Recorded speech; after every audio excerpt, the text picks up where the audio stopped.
Breaking news. We are discussing judgments because judgment is coming. In the Bible, judgment primarily refers to God's evaluation of human actions, his administration of justice, and his divine decrees. It functions both as a warning against sin and an assurance that ultimate righteousness will prevail. The Bible frequently portrays judgment as God actively intervening in human history to correct wrongdoing, defend the oppressed, and punish rebellion. So these are some judgments often seen in the Old Testament and New Testament as God allowing consequences for national or individual disobedience.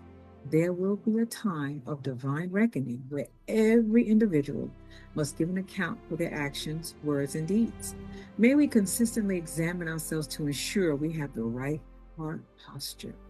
So, according to 1 Corinthians 4:5, therefore judge nothing before the time until the Lord come, who both will bring to light the hidden things of darkness and will make manifest the counsels of the hearts.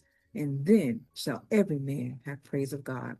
So, the first judgment I want to discuss is judgment of believers as to sin, which was accomplished on the cross. So, that the concept was that all sins of believers, past, present, and future, were judged at Calvary. Believers, because those are people who have accepted Jesus Christ's atonement, what he's done. They acknowledged that they were sinners and they accepted his sacrifice on the cross.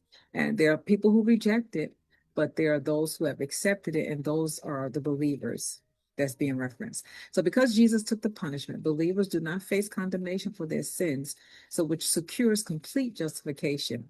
So we can look at scriptures Romans 3:23, Romans 6:23, 2 Corinthians 5:17, and 1 John 1:9.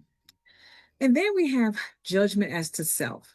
Um, this is when we examine ourselves. Believers are expected to examine and judge their own conduct on an ongoing basis. So if Christians judge and correct their own wrongdoing, they avoid divine chastisement or discipline. And also, I want to add that when God chastises us, that means He loves us.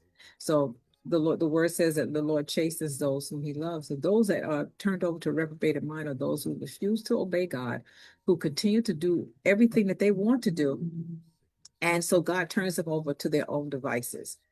So when we look at ourselves and we examine our behavior, our decisions, our conduct, we should do that on an ongoing basis. So if we judge and correct our own wrongdoing, we avoid divine chastisement. Unchecked behavior leads to the Lord's correction, so that the believer is not ultimately condemned with the world, but God will reveal to you your shortcomings. And most of the time, we know because you get that conviction inside, and you know you're doing something that you shouldn't be doing.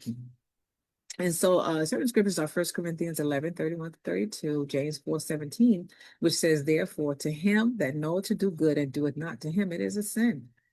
And so that ongoing self-judgment is not meant to be in a state of continuous paralyzing guilt, but rather it is a tool for spiritual maturity, correction, and accountability.